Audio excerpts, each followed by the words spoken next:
welcome back to Cheaper Pop Culture, the show where blah blah blah, standard intro stuff followed by a hilarious joke. Today's episode is... Now, after that ripping introduction, I just want to... Hey, wait a minute, what did you just say, title card? Well, this is harder, right? I don't see you coming up with anything witty and intelligent. All you have to do is just say the title of the episode. And most of the time, I either tee you up for it, or I just say it straight out for you. So you know what? I'm not setting you up this time. Let's just see how you do now, huh? What are you gonna do? Just drop it in whenever... Alright, well, I still think that counts as me teeing you up. Anyway, let's move on. So, today... Alright, you had your fun. Anyway, as I was saying... Fine! You are an integral part of the show. Now, can we please just do this? Alright.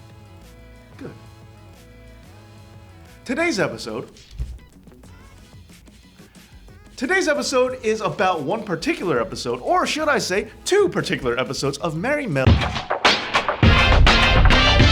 Damn it!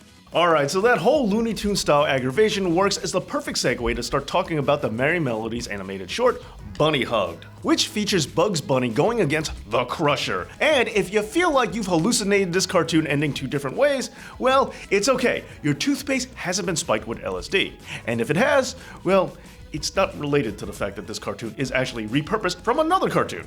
In 1948, Warner Brothers made a cartoon short called Rabbit Punch. It featured Bugs Bunny taking on the Crusher for the first time. The Crusher was voiced by Billy Bletcher, and Bugs, of course, was voiced by the legendary Mel Blanc. This episode was a boxing parody and starts with Bugs heckling the Crusher, who then decides to take on Bugs for running his mouth. It then ends with Bugs Bunny seemingly backed into a metaphorical corner as a train comes towards him, only to see the film reel break. Bugs then reappears with a pair of scissors, implying that he cut the reel. Oh, and insert obligatory joke about how young people don't know what film is. But now, on to the wrestling episode, which came out in 1951. This cartoon does look very similar to Rabbit Punch, but with a few tweaks to make it more about wrestling instead of boxing. In this case, Bunny Hug starts with Bugs being featured as a mascot for the denatured boy, Ravishing Ronald, an obvious parody of Gorgeous George and the nature boy, Buddy Rogers. And after the Crusher, this time voiced by John T. Smith, no, not J.T. Smith, at least I'm pretty sure it's a different guy. Anyway, after the Crusher quickly puts the hurting on Ronald, Bugs senses that his meal ticket is in jeopardy, so he decides to jump in as the Masked Terror. But what is to be appreciated most about this cartoon wrestling match is, well, in-ring storytelling. I have not gone crazy, just hear me out.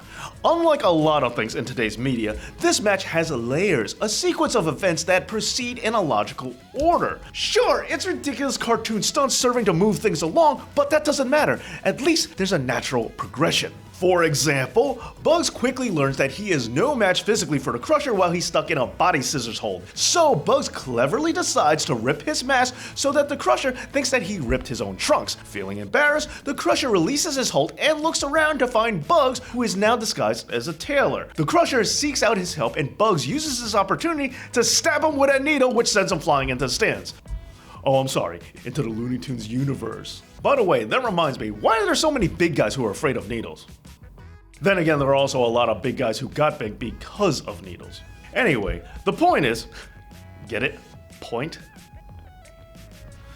The point is, well, zany, sure, this is still a series of events that follow a natural and reasonable order, even as silly as they may be. I mean, you have a clear defined emotion, one action leading to another, and all of which are correlating to separate events down the line which conclude to a specific outcome.